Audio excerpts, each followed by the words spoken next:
Greetings, everyone. I'm glad to be here and glad that you are here.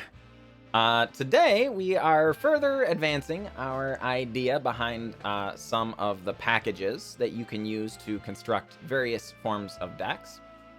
And of course, today's primary package is the Anger of the Gods Sweltering Suns package. Both of these deal 3 damage to each creature. Anger of the Gods exiles those creatures. Sweltering Suns does not, but Sweltering Suns does cycle in matchups where it doesn't matter. As is a fairly regular thing, we are backing it up with Bonecrusher Giant. It is both early removal, and later on, it is also a 4/3 that can attack, right? And block. In situations where, you know, we're up against really, really aggressive decks, being able to stomp and then follow it up immediately with Bonecrusher Giant to block mono red style creatures and things like that. Very good. So you'll find that these, particularly some number of this card will fit in a lot of decks. So today's deck is no different. Today we are playing around Goblin Engineer. 2 mana, 1/2. Enters the battlefield. You may search your library for an artifact card, put it into your graveyard, then shuffle. Then, as an activated ability, you can pay a red, sacrifice an artifact, return target artifact card, mana value 3 or less from your graveyard to the battlefield. So, we're using this as just kind of a value package. We don't really have a combo or anything like that. We're trying to get value out of our Goblin Engineer, since you can loop them over and over. There is no requirement to exile or anything like that. So, specifically, we have a couple of Ichor Wellspring. When it enters the battlefield, or is put into a graveyard from the battlefield, draw a card. Either one, right? So, we cast it, draw a card, or we go and find it, put it into the graveyard. Now, we don't draw a card when it goes to the graveyard, but we sacrifice any of our other artifacts, and we can get it back, right? This is a relatively small artifact package, so it is true that it's inherently possible you need maybe 1 or 2 other artifacts to ensure that you can start looping things over and over. Because once you have 1 in play and 1 in the bin, you can just keep trading them, right? Bring the Ichor Wellspring back by sacrificing Soul Guide Lantern, for instance. Then the next turn, Goblin Engineer will untap. You sacrifice the Soul Guide Lantern to bring back Ichor Wellspring. And of course, you will have drawn a number of cards in that exchange. Both when this one enters, when it leaves, then when it enters again, you'll draw more cards. So we only have, though, 1, 2, 3, 4, 5, 6 regular artifacts. So it's not guaranteed we have one. We're padding the artifact count a little bit with a 1 of Treasure Vault. It is an artifact land. It's possible, folks, we would rather have 1 more Treasure Vault just to pad this artifact count without it costing us actual deck slots. And we'll see. We might want to remove a Cryptic Caves in favor of another Treasure Vault to ensure we have enough artifacts, but we'll see. You know, we'll play the games first, right? As far as the rest of the deck, Spikefield Hazards to further pad the land count. We're on 24 conventional lands, 2 Spikefield Hazards, so a total of 26. We have some Faithless Lootings to help us find our artifacts, but also pitch them easily into the bin, you know, for Goblin Engineer to get them back, if necessary. Some Chandra's Triumph for removal. Does not exile. It's possible we'd rather have something that exiles, so that's a consideration. But we are running the Chandra Torch Defiance, Chandra Awaken Inferno package, so another package of Planeswalkers that, should you choose to craft, will get you a lot of mileage in Historic. That said, the question remains, how does it play? Let's find out. All right, folks, here we are up against Team. Good luck, Team. All right, we're going to hang on to this. This is fine. Land. Go. On the play here, folks. Good deal. Ooh, opponent. What? Creature cards can't enter the battlefield, and players can't cast spells from their graveyard. All right, so we don't care about that. Goblin Engineer, come on down. Yep. Take the action. Go and find ourselves an Ichor Wellspring there. All right. Go on ahead, Heemp. Go on ahead. Do not kill my Goblin Engineer. Do not do it. I said do not. Heemp. That was rude. All right. Well, it's all right. Mind Stone, come on down, and we're going to pass. See what Heemp has to say about that. And this is okay. You know, the game going long is likely to favor us because we have a robust Planeswalker suite. Their current, the way their deck currently looks, it is more likely that they're doing, you know, burn-oriented things as opposed to Planeswalker-oriented things. So, you know, we're assuming it favors us somewhat. Well, do want to keep hitting our land drops, though. Since we draw an Anger of the Gods, we're going to go ahead and cycle away a Sweltering Suns. Well, okay. Faithless Looting. Would like to hit our land drops, folks. Opponent. Trying to decide if they want to let us have this or not. Alright, they finally allow it.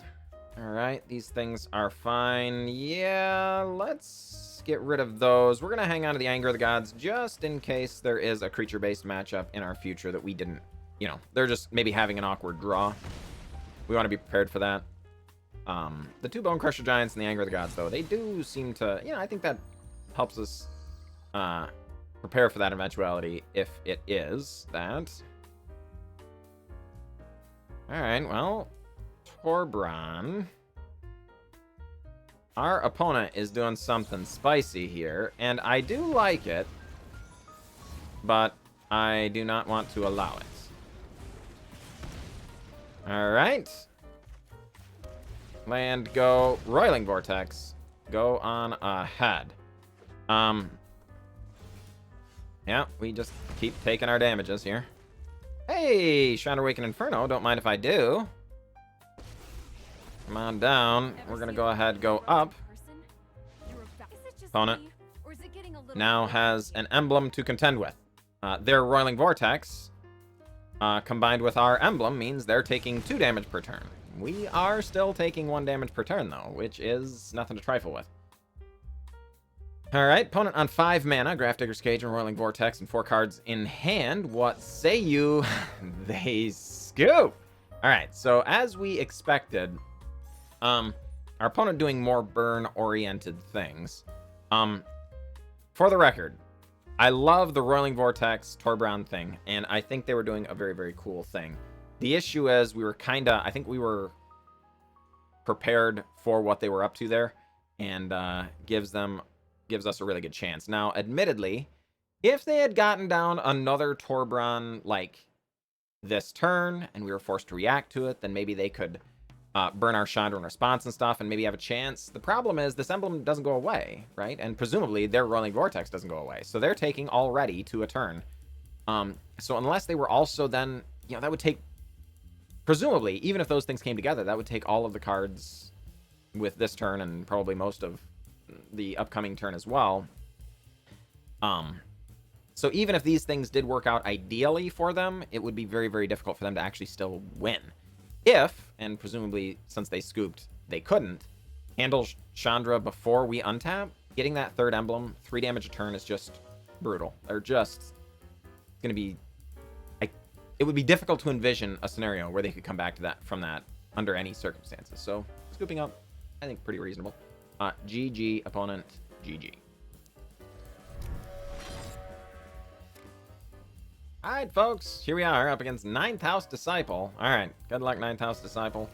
We're going to go ahead and hang on to this. On the play, we have 3 lands, we have a little disruption, we have, you know, a mid-game play. Having 2 of these is kind of a mulligan. It's not going to come about for a long time, but, you know, we do want them. They're good, so... not the end of the world. Alright, Grafdigger's Cage, folks. That does not impact us at all. And we don't quite know what cards in our hand to value yet, so we're going to let our opponent do a little more playing before we Faithless Loot. Alright, so our opponent shocks in Hallowed Fountain. It appears as though they might be on blue-white control. Opponent vetoes our loot. Of course, we were making it appear as though we needed land drops, but we didn't actually need them. I still think it was a relatively good play from our opponent. Psychic Corrosion. Believe it or not, folks, that is not a... Oh, shoot. Can't cast spells from graveyards. Yeah, fine. Soul Guide Lantern. Hey, we get a land. Alright, Psychic Corrosion going to mill us for 2. The Psychic Corrosion, obviously their win condition.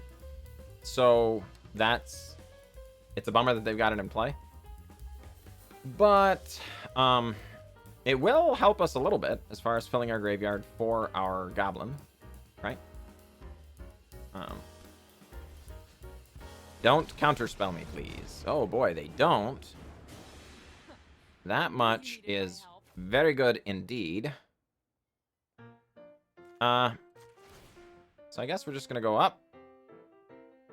Deal some damage. 9th House Disciple. 9th House Disciple.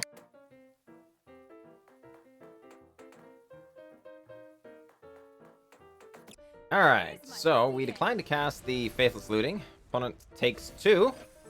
Mills over a couple of lands. I wouldn't say we're thrilled about that, because making land drops is good, but since the Chandra Torch Defiance is already on the board, unless they bounce it, we can plus to give mana, which will give us Chandra Awakened Inferno. Chandra Awakened Inferno can then plus... It can't be countered, notably. Can then plus for the Emblem, which is very good. Getting them down and happening is a very, very good thing. So we're pretty excited about that. We will want to look out for Commit to Memory. And the like, not actually countering spells, but putting them back where they belong in our hand or in our library or whatever, you know? So that part, definitely a thing we need to be concerned about. But I would say, in general, we're pretty safe. Alright, opponent passing the turn. We're going to go ahead, make a land drop, add some mana. It appears as though 9th House Disciple is having some internet problems or something. In fairness, I think it is very likely they are dead now. Because being able to resolve one Chandra Awakened Inferno is very, very good for us. The fact that we have a backup in case they can handle one likely means our opponent is very, very dead. It's possible they understand they can't interact with Chandra Torch Defiance already on the board, much less. Yeah, indeed. GG, 9th House Disciple, GG. Definitely got there. So, good game, good game. Here we are up against Demonic Pooper. Well, good luck, Demonic Pooper. Yeah, I guess we're gonna hang out of this. Navigator's Compass isn't, you know, an ideal one to have in our opening hand here. It's the sort of thing you want to go and find when you need it. But, you know, is what it is. All right, opponent has the Thoughtseize. That is really sucky. Takes the only card in our hand that is able to interact early. But of course, whenever you Thoughtseize something, it tutors it directly to the top. So we get to draw another one. Thank you, opponent. They Blood Crypt. Untapped, down to 16. They're considering. And go with Witch's Oven. Alright. Come on, man. Fine. Another Thoughtseize. Down to 12. They take our Anger of the Gods. This,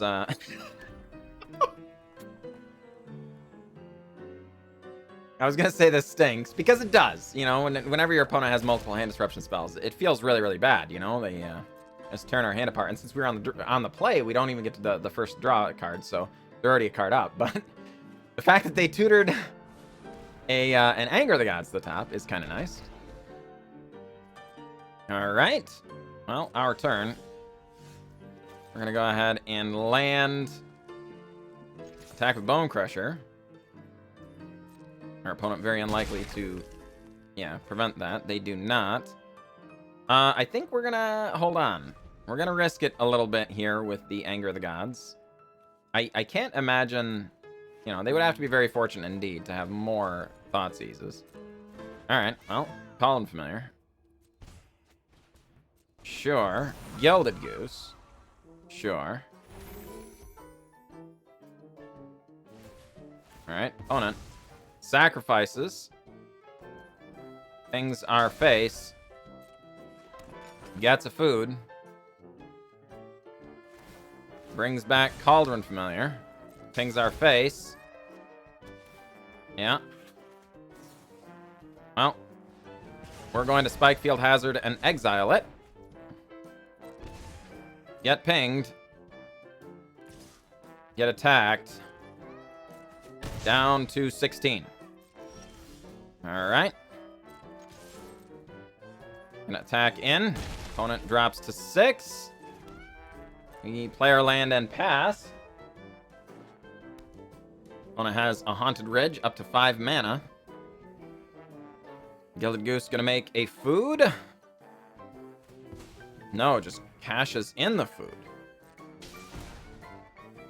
To deal a damage to our face. Fatal Push. Opponent going to take 2 more for their trouble.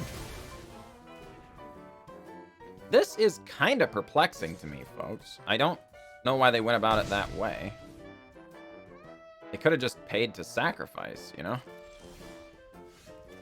Alright. Anger the Gods. Opponent on 4 life. That is not a lot, but, it is more than we can deal right now. And they do have a food now that they can crack to go up to 7 life, which puts them at a relatively safe life total, I think. Off the top of their deck, Demonic Pooper finds another Mayhem Devil. That is inconvenient. They go ahead and immediately crack the food to deal another damage to our face. Yep. Down to 10, up to 7. Opponent. Alright. Yes, these things are good. Alright. Anger the Gods. Cannot allow these Mayhem Devils to survive. They are absolutely the sort of thing that will ruin our life. Goblin Engineer, come on down. Going to find an Ichor Wellspring. And pass. Another Witch's Oven. That doesn't do anything yet. Alright, our turn. That's a good one. So we're going to go ahead, bring back Ichor Wellspring. Draw a card. It's another Ichor Wellspring. Alright, well, we're going to cast it. Draw another card. And opponent. Alright, it's a land drop. That's not, the end-all be-all by any means, but now we can cast Chandra Awakened Infernos if we get them off the top. So, and when your opponent's life total is in this range, doing that is a good thing for sure. Okay, opponent whiffs! Yes! Holy crud, folks, that is fantastic. We really, really wanted that to happen because now... Oh boy, that's a good one. So let's bring back Navigator's Compass, sacrifice Ichor Wellspring. When Ichor Wellspring is put into a graveyard, we draw a card. But we're also going to gain some life back here. Opponent also going to gain some of their life as well. They go up to 10. We make a land drop. Chandra Torture Defiance. And... My hair is on fire. I know. You know what? This is fine. We really don't want to... Okay. Yes, these things absolutely can go away. I was going to say, the only card we really don't want to hit here would have been a Chandra Awakened Inferno. That would have been really, really unfortunate. But, you know, we didn't. All right, they hit another Witch's Oven, which normally we would not like at all. But this is okay now. Because we have gotten rid of their Calling Familiar. They were greedy earlier. And we were able to punish them by exiling it. Alright, so go up. And sure enough, Demonic Pooper just absolutely viciously paying for their decision earlier to sacrifice, or to bring back Calling Familiar there. I don't think they remembered our Spikefield Hazard exiles when it destroys the creature. So, yeah, they that little error, I believe, cost them the game. I think we would have lost if they had not made that little error. But that is why you play the game, folks. You make some errors, invariably. So does your opponent, invariably. GG, opponent, GG. All right, we are back. And man, we had a lot of fun today. That was a really good deck, honestly. I mentioned when we were first getting set up for this, we might not have enough artifacts. Honestly, in the games we played, that was not a concern. So padding for the treasure vault, another one. Like, I'm still not convinced that's a bad idea, but it didn't end up being a factor. So with our ability to faithlessly loot, with our, you know, cycling with the on the Sweltering Suns and the card draw from Ichor Wellsprings and even Soul Guide Lanterns, it just didn't really seem to matter. Now, I'll also admit, we didn't sacrifice Cryptic Caves a single time in the games we played. So it's possible this is, you know, able to be swapped out. I do maintain that I think this is absolutely still an entirely reasonable option, and I absolutely, for budget concerns especially, do not feel bad about keeping Cryptic Caves over Treasure Vault. But I could easily see again that being a swap. As far as the exiling, there were a couple of, we mentioned earlier that might be an issue, and there were a couple instances where that mattered. We did get our sacrifice opponent with a Spikefield Hazard. They made a goof and let us get their Calling Familiar, and sure enough, that I think that cost them the game. However, I do think it's also possible the 5th damage on Chandra's Triumph could be good if we had faced off against, let's say, Angels or something. That would be good. It's also relevant that the 5th damage could matter against Teferi. If we're able to have a Chandra on board of some variety, Teferi can tick up and be at 5 loyalty, right? So the 5th damage could matter there as well. So I don't know. More testing would be nice. So far, I really don't have any complaints. So, you know, I don't have a problem leaving it as it is. As far as, you know, the rest of the stuff, the Heart of Kiran was nice. Definitely glad we had that. It's possible we would like another variety. Maybe one more card of variety in our looping package. I don't think we want to cut an Ichor Wellspring. Being able to bring Ichor Wellspring swapping back and forth is really, really, really good. So, if we were going to do that, maybe cut maybe one of the Chandra's Triumph, or potentially even a Faithless Looting. This isn't necessary for the deck to work. It is kind of nice, just for smoothing out our draws, finding our sweepers or spot removal and things, you know. But yeah, I could see this maybe even being a 2 of potentially. But all in all, though, honestly, it was a great time. I had a blast. The Goblin Engineer did exactly what we wanted it to do, and it performed really, really well. Being one of the very few creatures, it still was kind of the target of some removal and things.